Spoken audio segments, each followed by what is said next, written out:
akuntabel dan kompeten. Akuntabel memiliki pengertian bertanggung jawab atas kepercayaan yang diberikan. Lalu terdapat beberapa kata kunci yang dapat kita pegang pada nilai ini.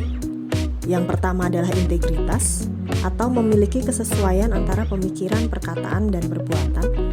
Yang kedua konsisten, atau lekat pada keputusan yang telah disepakati.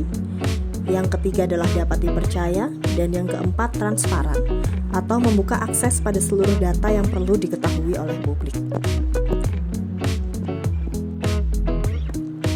Panduan perilaku nilai akuntabel bagi kita para ASN adalah: yang pertama, melaksanakan tugas dengan jujur, bertanggung jawab, cermat, disiplin, dan berintegritas tinggi. Yang kedua, menggunakan kekayaan dan barang milik negara secara bertanggung jawab, efektif, dan efisien. Yang ketiga, tidak menyalahgunakan kewenangan jabatan. Nilai yang kedua adalah kompeten. Kompeten sendiri memiliki pengertian untuk terus belajar dan mengembangkan kapabilitas. Beberapa kata kunci yang dapat kita pegang dari nilai ini adalah: yang pertama, kinerja terbaik; kedua, sukses atau berprinsip untuk mencapai karir terbaik; ketiga, keberhasilan atau berorientasi pada output yang maksimal; yang keempat, learning agility atau kemampuan untuk mempelajari hal-hal yang sesuai dengan lingkungan dan perubahannya; kelima, ahli di bidangnya.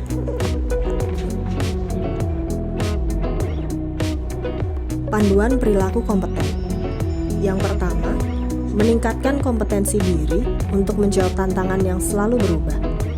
Beberapa hal yang dapat kita lakukan terkait hal ini antara lain: mempelajari konsep learn, unlearn, dan relearn, mencari mentor tenaga ahli, dan memperluas network. Yang kedua, dengan membantu orang lain belajar. Lalu ketiga, melaksanakan tugas dengan kualitas terbaik.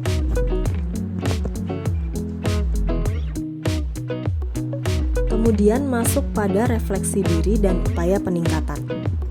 Yang pertama, berbicara mengenai nilai akuntabel. Saya selalu berusaha untuk menghindari konflik kepentingan di dalam pekerjaan saya. Setiap keputusan yang saya buat, terutama dalam hal pekerjaan, selalu memiliki justifikasi dan kronologi yang jelas. Kedepannya, hal ini akan semakin menantang. Oleh karena itu, kebiasaan ini akan terus saya latih. Yang kedua, hingga saat ini saya meyakini bahwa membantu orang lain belajar dapat membuat saya belajar di saat yang sama. Pada saat membantu seseorang belajar, tentunya akan terjadi diskusi. Dari diskusi inilah kita dapat memantapkan ilmu yang sedang kita ajarkan, hingga mendapatkan ilmu-ilmu baru yang mungkin tidak kita ketahui sebelumnya. Untuk itu, saya akan terus melakukan hal ini ke depannya.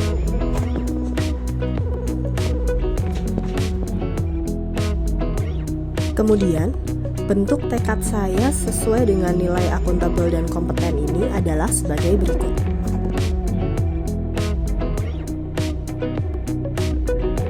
Terkait dengan akuntabel, saya akan berupaya untuk terus bekerja dengan transparan, memaksimalkan kualitas tanpa melupakan proses pelaksanaannya. Lalu yang kedua terkait dengan kompetensi, saya akan mempelajari unlearn.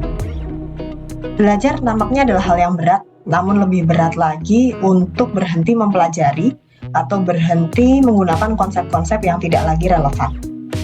Saya akan berupaya terus melakukan transformasi nilai hingga pengetahuan saya saat ini yang saya pahami. Masih terkait dengan kompetensi, saya berencana untuk lebih aktif dalam forum profesian maupun forum disiplin ilmu lain yang dapat mengenalkan saya pada orang-orang hebat dalam diskusi-diskusi yang seru, sehingga dapat memperluas wawasan bidang dan interdisiplin ilmu saya.